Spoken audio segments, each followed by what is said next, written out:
Hello, friends, and welcome back to another episode of The Health After 30. Today, I'm joined with Shradha Cripe. Thank you so much for being here. Thanks for having me, Alana. I'm so excited to be here. Yeah, I'm also really looking forward to today's topic because it's something that I feel that a lot of us as women experience. Do you want to share with us what we're going to learn in today's episode? Definitely. So, I think we're going to chat a lot about advocating for our own health with ourselves, with the medical system, with the community around us. Just through my journey and with so many that I've interviewed over the years, um, I think we've been taught to just accept that having these uncomfortable symptoms or being, you know, tired, fatigued, having chronic worry is just a part of daily life. And, oftentimes, you know, those things do occur in our lives a little bit here and there, but in no way should they be a norm. And Mm. I think that we've been missing out on the support systems that many of us need to get help for, really tackling our health at the root level and dealing with, you know, really important things to allow us to just live with a little bit more internal freedom. Yeah, I mean, I think worry, that's something that hits hard home for me as well. Worrying, overthinking, self-doubt. I mean, I feel like it all kind of bundles into the same package, second guessing. And I think we're not alone in that. I feel that it's perhaps something that's always there, but it's how we manage it, right? That's an interesting word, how we manage it. I used to believe that I was managing it all well because I would be reactive to my worries and overthinking. I would think things a couple steps ahead and try to mitigate problems that were coming or make longer to-do lists. And I really thought that that was managing Mm. worry. And I think that's part of the problem is that we don't have enough dialogue of what is that healthy way of managing ourselves and our worries look like? Because that is one tool. But also, if you're a overthinker and over worrier, for me, I had never heard a term like ruminating thoughts, where I would just spin on a particular worry and look at it from so many different angles. I mean, nobody never told me that my to-do lists weren't managing that worry. I was actually Mm. praised for being more productive. Productive. Yeah, and Yeah, we don't get taught that at school, actually. We don't get taught any of that. yeah, and the reason why I really wanted to create Decoding Anxiety was I found that I'd struggled with my anxiety for so long, and I'd been trying to get help uh, since, gosh, my early 20s at least. I think what I learned through my journey is uh, there's a lot of help needed. You struggle in different groups, but some of the groups that can struggle a lot too are just high functioning individuals. Because when you show up saying, "Hey, I'm really struggling," like in my situation, people would look at me and say, "Gosh, you got great good degrees, you have a great job, things look fantastic on paper, right? You just worry too much." And I know Alana's, I know you can relate with from our earlier conversations, but I really believe that that persistence was that inner knowing that no, I really think there's something here. Um, I think that intuitive knowing of like, I want to get to the root of this. I don't, I knew walking around my body that this could not be normal. But Can I ask though, with, because on paper, people can look, or like even on from the surface level on Instagram or on TV, or, even people that, some people idolize like a celebrity or a singer. It's like, wow, they've got everything. But, some of like the most famous actors will say, I'm not happy. Or is it the anxiety that's there that pushes us to overperform and kind of get to where we think we want to be? Or are we getting to where we want to where we want to get to, and then therefore the anxiety comes in? What comes first? that's such a great question. I would say the anxiety comes first because I mean, anxiety is our body's natural response to a warning signal. I remember I would hear the phrase, "Anxiety has been around to protect you. It's been there since our caveman days." But that didn't explain like but why is it here so persistently? Like, why is it tormenting me? And at the root of it, it does have its purpose, but the wires have been all crossed, right? We are now living in an environment that's completely different than our ancestors lived it in, which it means our body is detecting new signals of harm that, as we continue to evolve, we look at the effects of, the systems around us and our lifestyle when symptoms occur, when anxiety becomes, you know, too difficult to deal with. It takes over. It's a very much it's something that I feel is not necessarily controllable always, because it does have a place. It does have a self-protective mechanism to it, but when it's constantly there and it's constantly active and it's then hindering the way in which we function, how we sleep, how we interact, how we show up for ourselves, how we show up in our relationships and for work, what do we do when anxiety is present? And I want to say anxiety, but I also want to use the word worrying, overthinking, and all the other synonyms that come with it. So I do think that we can build a good relationship with our anxiety where we are uh, managing it in the sense that we are learning to work with it, right? We're learning to understand its cues and its signals and learn how we adapt to it. Um, I don't think it's managing it as in eliminating it, right? Even the best pills that could do that, I don't think we want it to do that, right? Because we could be missing the signal underneath. But I think part of what was missed and why so many of us suffer with it is we never learned even how to manage our language around anxiety, which can be so ambiguous to Mm. uh, many of us, and it can show up differently from one person to the next. It's easy to talk to kids about things like fear and anger. If it's not disturbing you at the time, what's the entryway to start talking about like that subtle, feeling of worry that starts brewing inside of you and how to build a relationship with that early on? I don't have a good solution for that. And I know I didn't start talking with my um, children about it, even when I knew that language was an important piece. I did try to build more of a vocabulary around the different feelings we were having, but anxiety is a hard one, right? Because it does show up differently with every different person. And so, back to your question about, well, how do we then manage it in a way that helps it work for us instead of against us? Mm. Takes that like journey of really building a relationship, and that's why decoding anxiety is really about decoding your anxiety. It's not a class that you can look at and say, this is what anxiety looks like for every single person, because it's going to show up in your body differently than in my body. But when we talk about the experiences that we have and how that's showing up and where it's actually holding us back from the quality of life that we want to have, then we can look at the sources that are causing those, heightened experiences and how to work with those sources to just bring the experiences down.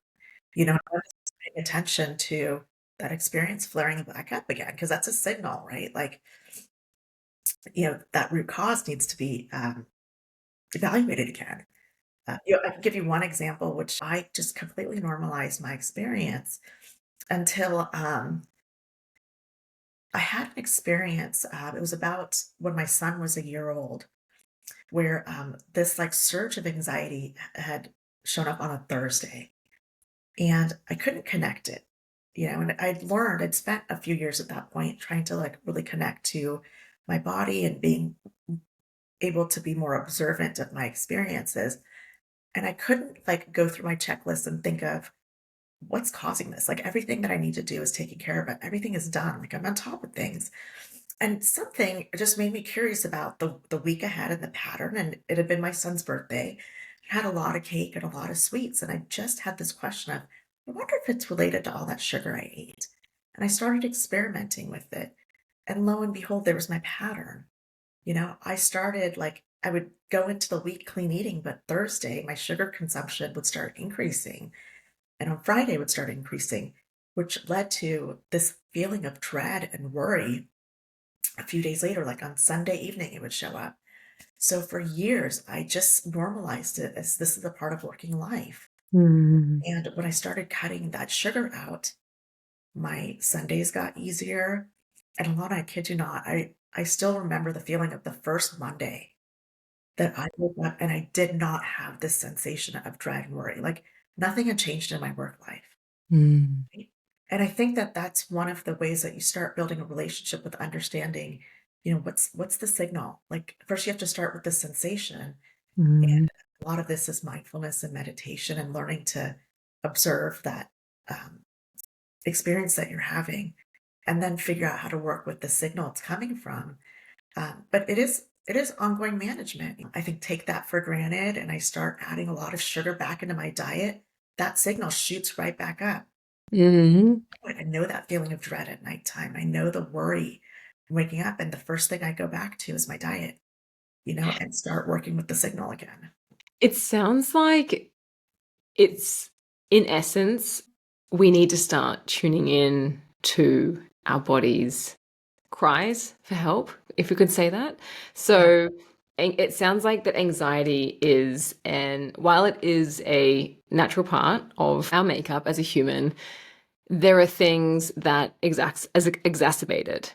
There are things that are going to drive it to have a flare up or inflame, so to Yeah. say. That's what it sounds like because yeah, unstable blood sugar levels. I mean, we have like, the saying like being hangry. It's also you're hungry and you're angry. It's a feeling, being angry, but that being because of your blood sugar levels. It sounds, anxiety is also I never actually associated the two. That it could. I mean, now that you say it and I think about it, I'm like, oh yeah, that's a very easy connection. But I'd never actually thought about that. And you've had to go through it and experience to then you've had to go through it and experience it to really then understand what's happening. So there are probably a few different root causes then that come under what is allowing anxiety to kind of rise to the surface. Are there some classics that we need to look out for? I would say that within lifestyle, there are a few factors. So in decoding anxiety, I dive through kind of the heavy hitters because it would be just near impossible to be able to capture everybody's lived experience of what's triggering the anxiety in there. But definitely, diet, nutrition, exercise, working with these, the way that what we put in our body can actually be triggering our anxiety is uh, definitely one factor, but also the relationships around us and the environment that we're in. Environments becoming a norm slowly over time. Mhm. So, at which point did you look at maybe your interpersonal dynamics and think, "Gosh, is there something I need to pay attention to here?" I think there's a really strong correlation with individuals who, haven't learned to have good boundaries for their space and for their needs, who have like porous boundaries, and the way that anxiety shows up in their lives. It takes layers to actually work with your anxiety, and even within one of those pillars, can go multiple layers in, right? And luckily, once you start working with them, I believe like any layer you start working through, you can start experimenting and feeling relief early on, and that's enough to tell you like and to motivate you to go deeper into that layer. And that's how it started with boundaries work for me, just understanding like, oh, some of this anxiety is coming from my lack of boundaries. I Mhm. don't quite know how to protect myself from the Mhm. demands of others or the needs of others. I don't quite have the language to say I would love to do that for you, but I'm at capacity. I can't. I have nothing to give this week. I think that's very much learned behavior, isn't it? It's learned behavior or patterns of thought or just that what you said before, reaction. We're just kind of reacting to situations. And I think until it gets uncomfortable enough, or you're at the point where you're like, I'm a highly anxious person, which is actually also hard to admit, to be like, I'm just a highly anxious person. We don't actively say that. But I feel like until it gets really uncomfortable, where you think, I need to start changing something, I need to change the narrative that's making me feel this way, because this is not sustainable. This is causing me to all the things that, are the symptoms of anxiety. How women are kind of categorized with anxiety. And now as different, as we get older, also like going through perimenopause and menopause, and now different diagnoses coming out as we age. The reason why anxiety has been there, or perhaps the marriage of having a certain diagnosis and then anxiety. So, do you want to just talk a little bit more about that as well? Definitely. Gosh, this is such an important topic for me. I was in my early 20s, though I remember getting my first anxiety attack in high school. I had no Mm, language for it. Just that mm, I couldn't breathe. For some reason, I could catch myself breathing. And looking back now, I can see that my body was like so tight and tense. And um, the symptoms of something going on underneath were there and were really, I think, starting to call out for attention through that first panic attack. Though, through my journey, a lot of what came through as those root signals really came in by chance. And one of those was my own diagnosis with ADHD. For me to get to that diagnosis, I mean, the chance of me being at this certain place at this certain time and to come across this in the way that I did, um, I thought that this was so strange. What a rare experience. But as I've like continued my journey and been interviewing those that are have dealt with anxiety, a lot of experiences are the same. That especially for women, there are so many gaps in what our experiences look like that often we miss the support and the signals that something like ADHD for women, isn't the way that it is in, and even through our healthcare system, we think ADHD is hyperactive little boys, or I shouldn't say all of it, but there's a stigma that's still associated and it's still in our healthcare system. So that means that when a woman's coming in and, even at a young age is experiencing this distress, uh, anxiety, ADHD, or something that's underlying that anxiety is often not looked at because we're not as well educated within it. So mm. ADHD in women can the hyperactivity can be internal. That incessant dialogue can be the hyperactivity. Right. The The guessing, the right. double guessing, the chatter. Yes, the chatter. Or if it's external, there's that stereotypical girl in class who's just chatting with her friends. And I'm curious how you adapted to it because I look at some of my early signals and I think people said that was me, so took it on as a personality trait. So true. That's so funny. I actually, what I heard was I'm chatty in class. I am distracting others. I also took that as I have inability to learn properly because I'm always chatting. I'm not learning. I'm not there to learn. I'm there to chat. Very social, and that's it just made me think that I'm at school to be social and not to learn. And it wasn't until years later, after I'd finished and then went back to university as a mature age student, did I realize I actually love learning. Oh, Because yeah. like, why did anyone like, yeah, no, that's really, really nice that you, there's women who are potentially ADHD, and this is an underlying condition for them presenting then with anxiety. Right. It's an underlying condition. And I won't say just ADHD, but what I've learned is when these issues start presenting themselves, usually those that have more severe versions of, let's say, autism or ADHD, end up getting support early on because the impact is significant. The impact to them in school is significant or Mm. in their social environment. So there's usually enough of like some sort of external visibility of an issue that you know, triggers looking into it deeper. And then I think a label is often attributed at that point in life. But what if you have a mild or moderate version of it?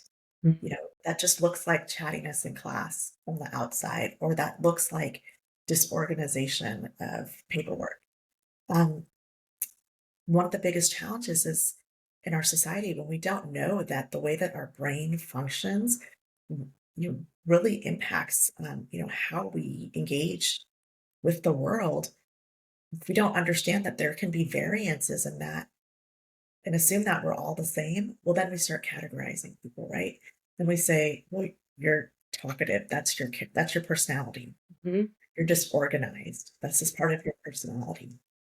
And we start this whole cycle. But if we better understood that, actually, when you look at maybe a pattern of excessive chattiness and other behavior trends that show a pattern of ADHD, there's a better ability to understand, like, hey, your way of engaging with the world looks really similar to those who, um, you know, have ADHD, and it's a label because that's what we use to describe it, but it's really you just function differently, Yeah. right?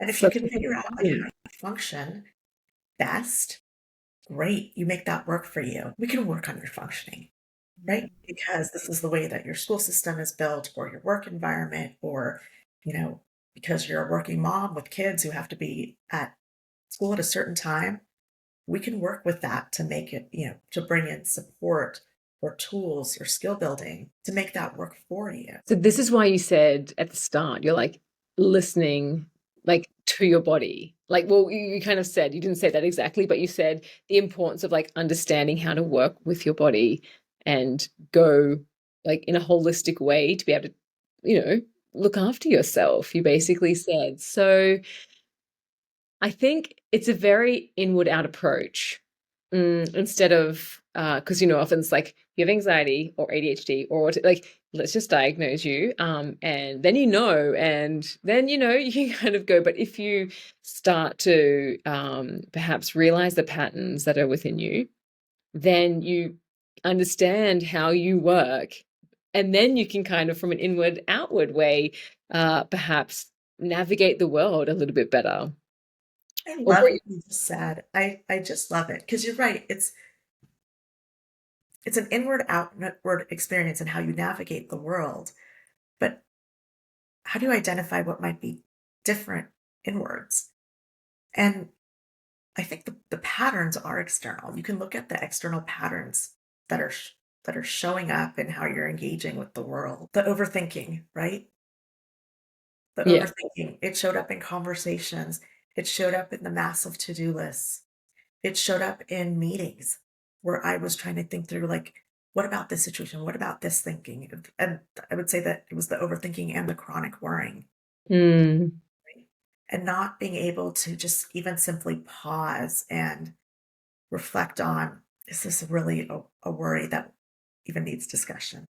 Because it was all just so jumbled together. Patterns were obvious to others, when they tell us you worry too much. mm, And then, if you take that external pattern and think, do I worry too much? What is too much? Right.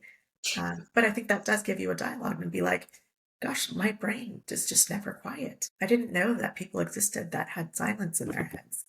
My brain is never quiet. mm. I Yeah. think so many women can relate to that. Yeah. I mean, even just trying to get to sleep in that monkey mind. So many women, I should say, but my son, at the age of 3, he's like trying to get to sleep. He's like, Mom, the monkey on my shoulder won't stop talking. That's what he said to me. What an It won't amazing way stop to teach talking. him at a young age to like watch that monkey mind. Yeah. I mean, at the point, at the time, I didn't know what to say, but we still talk about it sometimes. I'm like, is that monkey still there? He's like, oh, yeah, sometimes. But yes, giving a name to it and knowing and just acknowledging it. You also spoke about like the right language around this chatter, this worry, this is this me? How can we talk to ourselves about this? You talk about decoding and you talk about, living with it. It's not going to go away. But how can we then perhaps embrace it as a superpower and then live with it? The first time I heard, at least with anxiety, somebody told me, your anxiety won't go away, but you'll learn to manage it. I thought, I don't want this life where I'm like constantly managing something. Like it just felt so defeating, And so I just want to paint a different picture that that's not what managing all of this. Right? I think managing all of this really looks like having a better understanding of yourself and your needs, and not necessarily having the answers to everything, but at least having that agency and validation to think, hey, there's something in my experience here that's holding me back from my goals. Whether it's a change in your diet, whether it's getting a label like a mild neurodiversity, or whether it's just understanding that it seems like when people give verbal instructions to a lot of folks, they're able to remember it and retain it. I really struggle with that. Just even understanding that little part of your brain, your working memory, because use a little bit of strengthening. Could use a little bit of attention. And perhaps also the non-judgment there. Oh, Yeah, I struggle with that. Not because I'm any less or they're different or they're better, but just I struggle with that. And that's okay. Let's learn with it. Let's get curious. yeah, Let's figure out how we can better support ourselves in a situation like that. Do we need a voice recorder? Or, like, do we need something then to or write it down when we're listening? right, exactly. I love that. And that's a big part of the mission of Beyond the Mind uh, company that I started, which was really founded by AI for within the AI for Good Institute in partnership with Stanford University. So part of the institute mission is during this new chapter in Tech Wave, how do we use AI for positive societal impact? When I applied to the AI for Good Institute, I had a hypothesis that I think that a lot of the technology that, can be used to better understand our patterns and the way that our brain work is more accessible for us in this new wave of AI than it ever was before. And so we're looking to use that technology to basically give individuals the agency. Like, I don't want anyone to have to rely on their doctor or their therapist to decide, like, yeah, you look like you fall enough into this pattern to start understanding more about how your brain works. Mm. It has such a significant impact in how we navigate our day to day and even our relationships, right? What if you could even say, hey, I know I have labels aside, I know I have some impulsive patterns when it comes to things that I'm excited about. So I might interrupt you while we're talking. Just know I don't mean to. I don't mean to be rude. It's just such a natural inclination, and I'm working on it because I really want to hear what you're saying. Gosh, how much differently does that affect our dynamic? Yeah. And just the information and also the awareness that that is how it's going to be. And then honestly, just like relaying that to someone, it makes Yeah, the conversation open and just like it would be less aggressive if someone's trying to say something and the other person's just constantly coming in. right. And so less aggressive, right? Like for the speaker in that instance, it feels aggressive. Somebody's interrupting them, and they might develop this judgment of how rude. Mm. Gosh, how insensitive. Right now, we've labeled this person, we've critiqued them. Maybe the way that we show up in our interactions with them now is like keeping them at a distance or shaming them or cutting them off of like, ah, you always interrupt me. You're so rude. Mhm. The other individual, this is a pattern of ADHD, frequent interrupting. I might not realize, what am I doing wrong? I just don't know. I Mhm. just did what came naturally to me. And I Mhm. was so into their conversation. I was so excited about it. I thought I was being respectful. How do you decipher all of that? And I don't think we even need that label of saying, um, this is what the reason is. I think even understanding ourselves to say, I have some impulsivity patterns. Mm. They can show up in areas where I'm really excited. Yeah. It's hard to contain my excitement. So if I interrupt you, just know it's out of excitement, but I'll try not to do so. This is so nice. I feel like not only for people who experience anxiety, I feel like this would be beneficial for everybody, actually.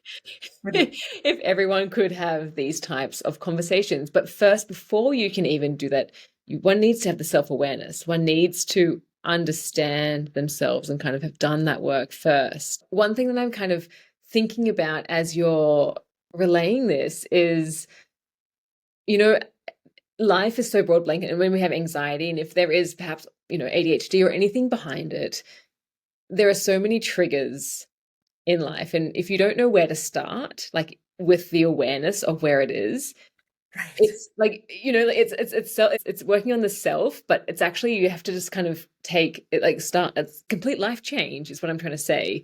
Mhm. It's really in every area of your life. Like you can kind of start by unturning any stone, like what you said before. There's layers in each pillar. There's so many different layers. You can kind of just start anywhere, any trigger that comes, and just start feeling into it. And that can be overwhelming. That can be so overwhelming. Um, at least for me, before I had any real tools, it was so overwhelming that I didn't know what to do. I knew that there was like, you know, meditation was good, positive thinking was good, but toxic positivity was bad. Yeah. I should work on my breath, but also exercise and also work on my diet. I mean, there's just so much. I really struggled with, but why? Right? Like, a lot of advice I think was thrown around, especially for dealing with anxiety. And I could, without understanding, well, why is this important? I never knew what to reach for and when. And that is the premise behind decoding anxiety. For many of us, we really need to understand why, right? In order to really prioritize it. Hmm. And for a lot of us, where um, I think we've taught that book knowledge is of highest intellect, but our body's um, knowledge is to be dismissed. We really need to understand why deep breathing helps tell our nervous system that we're safe, right? And that it is a powerful tool and that you can use it. No, it's not going to solve all of your anxiety problems, but it's a tool you can reach for just the same way that when you have a cold, sometimes you reach for the Kleenex and sometimes you might, reach for the lemon tea. Sometimes you might reach for something from your, medicine cabinet. And sometimes you just need a day off to rest. Yeah. Like there's different things that you reach for depending on the way that you're experiencing it in your body.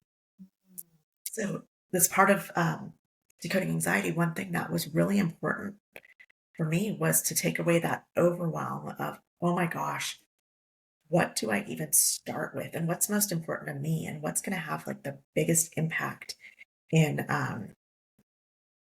like taking down this discomfort to the highest level that it's at.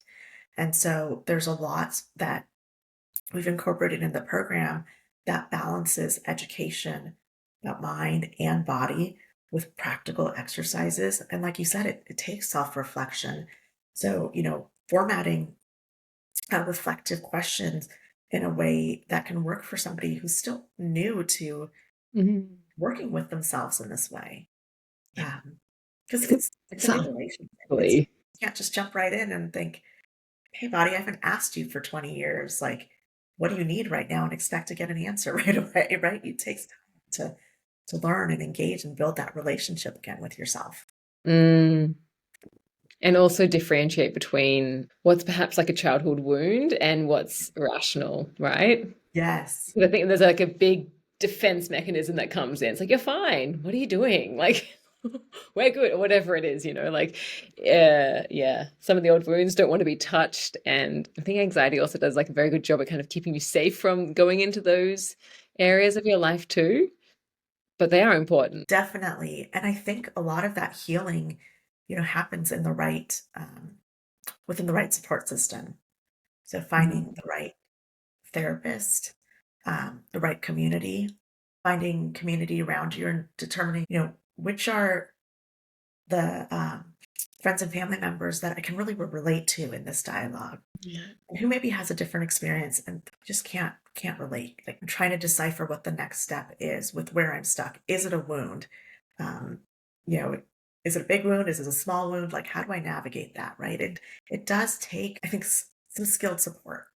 Yeah. And what I found was that sometimes that can be really hard to find, and especially if you're struggling already with your health, with anxiety, to go and navigate finding the best support for you, to figure out like who takes your insurance, to figure out if personalities types match. that alone is exhausting. And then to sit down in front of somebody like a therapist and to reshare like this painful journey you might have been on or what your recent struggles are, to relive all that, it's exhausting too. Yeah. And it's so exhausting that it'll often prevent many people from taking the steps to get the right support. To even start. And so that's where decoding anxiety is meant to be a complement to therapy and also a bridge, right? So that individuals don't have to get worse. Like they have support while they're building their support system. Because unfortunately, from all the interviews that I've done, the pattern, whether it's about getting support for the anxiety or getting diagnosed with um, a learning disability, or understanding that even as something as simple as like, gosh, my working memory is really poor, like Yeah. I don't want it to be. Yeah. Usually, the catalyst for that takes some sort of detrimental impact. Mm. You know, having Yeah. your boss be upset with you because they think you're not paying attention in the meeting because you can't remember what was said.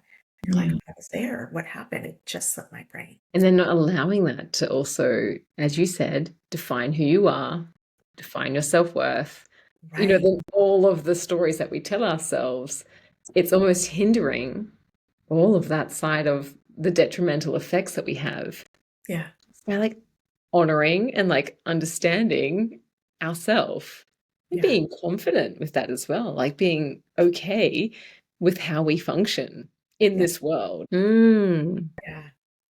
And for those that have gone, I really believe that the longer the individuals have gone without understanding themselves, without understanding how they work, without having some tools to advocate for themselves, the more harm is done, right? The more they take on the blame from others, the more they take on the shaming from others. You know, the more that when a teacher says, you don't seem to be paying attention, everybody else in this class is paying attention. What's wrong with you? You think, what's wrong? You Yeah, know? that narrative starts. And it doesn't stop actually until you actively choose that it stops now. Yeah. That's the thing. Because then it's, like you're looking, yeah, you're thinking to have a child, you start seeing prams everywhere. You're wanting to buy a red car, there's all of a sudden red Right. cars everywhere. When you're told this, just because of the way that you are this type of person throughout your life, you're just constantly reminded of this until you just identify with that, whether it's true or not. Right. So it's really actually really powerful work that you do. Decoding anxiety is one way to help unravel this. You teach the tools to help support Mhm. this. The second project that you're doing with Beyond the Mind. Yes. With Beyond the Mind. So decoding anxiety is a course that's offered as part of the company to Beyond the Mind, Mhm. as we focus on educational content as one pillar. But a lot of our work right now is taking advantage of you know the new technology wave and helping give agency and advocacy back to individuals. Because, like you said, once you can even just stop, once you can give yourself permission to say this isn't a character flaw of mine. Yeah, So, yeah. there's even something like there's something different here, and you know what? I really like that about myself. It's not even something that needs to be fixed. It's not something that I need to work on. It's different. This There's a lot with neurodiversities. You can see the world is just not built for all different types of individuals, right? Mm. And I think there's more support systems that are coming up around. I read recently that are retail stores that have hours just meant for those that have like sensory sensitivities, so they like dim the lights and they, are just create a much more calming environment. But That's amazing. how amazing, right? And then as an individual to just be able to say, it's not something I'm going to apologize for. This is actually what my body needs. And how great that there's a store that accommodates this. I'm going to go support that store. I want more like this. I want to, Mm. I want to recommend that other stores that I shop at, like, look at this model, like to be able to just like advocate for yourself and for others and your unique needs, I think is really, really empowering. So it's funny, Alana, because we talked about how a lot of these differences go missed in women. And what's interesting is with some of the misdiagnoses, so Dr. Hallowell, who's an expert in ADHD, has spoken about this on a couple podcasts. But many, many underserved communities are likely struggling with an underdiagnosis, meaning maybe they have been diagnosed with something like ADHD, but they don't know that they also have an autism, uh, Mm. that they're somewhere on the autism spectrum, or maybe they have PTSD and they don't know that they have ADHD. So they're getting one tiny input of what they can work with and knowledge of themselves, but it goes years until they can get more. But the gap can be significant. So underdiagnosis and completely misdiagnosis affects most Yeah. underserved communities. So women is definitely one. I think there's really a lot of work too. We are starting to build the tools that have uh, been gaps up until today, and really are trying to utilize this new chapter of more affordable and available technology to help support individuals, but are definitely also looking for more partners that are already working in this space because you can see the problem scope is pretty broad in terms of the individuals that it impacts. And there's already amazing communities that are doing work in this space. And so just as we talked about that individual that is struggling, it takes a lot in their journey. First, they need to, better understand themselves. And as part of the advocating for themselves, find that right community support system. So we want to make that easier Mm. for individuals than it is today. And today, I mean, it's quite complex. Individuals can go their whole lifetime. I mean, there's people that are just now getting diagnosed in their 60s and saying, dealing with the grief of I didn't understand that this was the difference in me. Yeah. I blamed myself so much. I missed out on so much. That's a lot of grief. Um, so it can really, save individuals decades, Mhm. decades of struggling. Yeah. Like just for everyone who doesn't fit in to that cookie cutter mold of normal. Right. It's because I think everyone also like no one like what is normal? That's Right. the question, everyone. And I think for me, this is kind of the take home is that everyone has differences about them. And we can't change the world, although it does sound amazing that shops are changing for different types of things. But if we can start to understand ourselves a bit better, we can also just get on in the world better, as you Right. explained, talking to people properly, managing. I don't want to say that, but just understanding that I need to not do this today. I need to rest today. I need, understanding what you need to do in the world or what you need to do in your life to make it a bit easier for yourself. And I think that's really beautiful. Yeah, and that's the thing. It's once you understand that that's your need and can get the right um, support systems for yourself within the day, it everything's just become so much easier. I know we were chatting before the show about uh, a family member that I'm supporting with their health journey. But even just understanding that I'm not going to depend on my working memory for this, and going into the doctor's appointments and being like, if you don't mind, I'm going to record this conversation so I can just refer back to it later. It's huge permission, right? I can explain to them. It's just for myself. I don't want to be taking notes and trying to concentrate on you. My brain is going to get overwhelmed. So I'm just going to record. And It's been, that just, I mean, and that's just no that knowledge, that self-awareness, it's actually the self-awareness. That's the thing. Having that self-awareness allows it all to be easier yeah, instead of just that constant struggle of no one else is recording or no one else is doing this. Why should I? But just having the self-awareness to know this is how I am, and that's yeah. And great. And like we embrace talked it. about the self-validation, right? And it's okay. I have this. Yeah. Like, nothing wrong. Yeah. Just FYI, this is what I need. Yes. It's so nice. Yeah. Oh, Cedra, so I want to ask like one last question for you. What do you think to be true, which perhaps our scientific community has not yet proven when it comes to everything that we're talking about? Is there something which you're kind of waiting for the research to catch up to say, yes, of course? Such a good question. Because I think, when we get diagnosed or when we kind of pigeonhole, all these different conditions, it makes, I don't know, I feel like it's almost taking away from going back in. So I don't know, I just wondered, perhaps something to be true where you're like, this is how it is.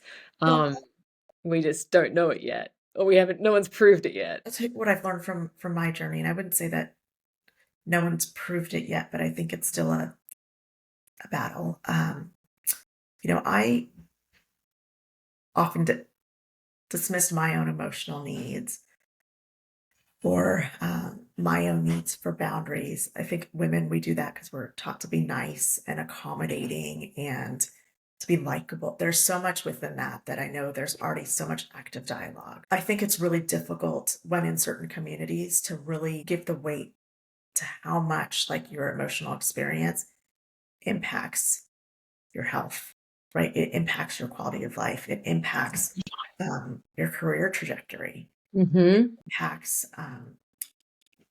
your ability to take risks.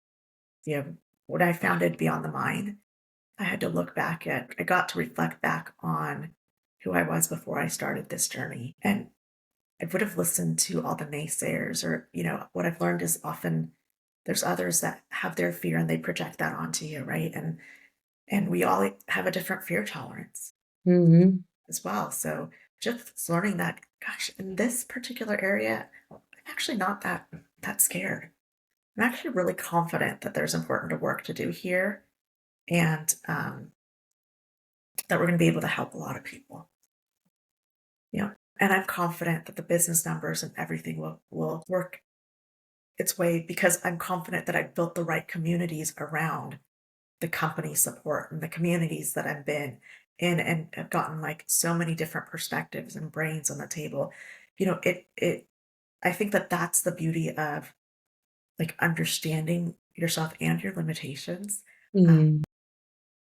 but also having this ability to manage your anxiety instead of having it manage how you are engaging and showing up and the way that you're looking at opportunities.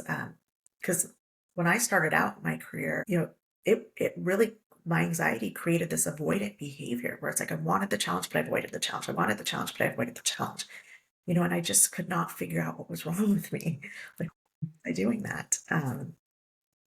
So yeah, I think there's so much um, that can still be done because these things about, like how do you quantify the emotional impact, right? It takes time to get like the metrics and the numbers that the scientific community, the engineering community, can really say, yes, I believe that this Mm. how much your experience can shift and change. And this is the monetary value that can result from it. I think it's how do we measure success? That Yeah, it changes everything yeah, actually. yeah. And just for, yeah, yeah, I mean, that's a huge topic in itself, the way in which we measure success as women who are highly functioning overthinkers, overwarriors. Yeah. And yeah, how that basically can really just shape who we are. I often think that I need to redefine what success is. Um, and I think in the end, it's, yeah, liking yourself, what you do, and how you do it. And I've struggled with this with Beyond the Mind is okay, well, what metrics do I put to the quality of life improvement when somebody understands and can start dealing with trauma Mm. or, you know, that misdiagnosis of being somewhere on the autism spectrum? Like, if people are just being diagnosed in adulthood, how do we quantify what was missed in their past, Mm. right? In a way that fits into the metrics that are being used um, to be comparable to something like ad sales or even something still in the health field, right? Like there's so much important work to be done. And some of that work has started a while back. So we might have quantifiable numbers for investing in breast cancer research. But Mm. you know, there's I think a newness and a vagueness to this that I'm sure somebody somewhere is using some great numbers. If not, I trust that I'm in the right circles, that, we're actually AI for Good Institute is all about this. Like, how do we measure the positive societal impact Mm, in different metrics than the traditional revenue generating impact? And you can still achieve both, right? yeah. Yeah, wonderful. I think your work and what you're doing and how you do it is very needed. Like it's very apt. And also the fact that you're using kind of AI to also delve into this, I think, yeah, I feel like it's a space that needs to be watched. Appreciate that. Yeah. Shad- I appreciate having the time to come here and chat with you. Yeah. Thank It's you so so much for being here. I appreciate it. I so look forward to continuing the connections and the conversations. Thanks so much for being here. You could have been listening to anything, but you're here, interested in reclaiming your health. I hope you found the episode useful and constructive. If you enjoyed it and would like to show support for the show, please leave a review, as this makes my content more discoverable for other people to enjoy and learn from. Please also consider subscribing to the show on Spotify or Apple Podcasts, or wherever you enjoy listening. Finally, the best way to show support for the show is by sharing it with someone who you think might benefit from it. Thanks for listening, be well, and I'll catch you next time.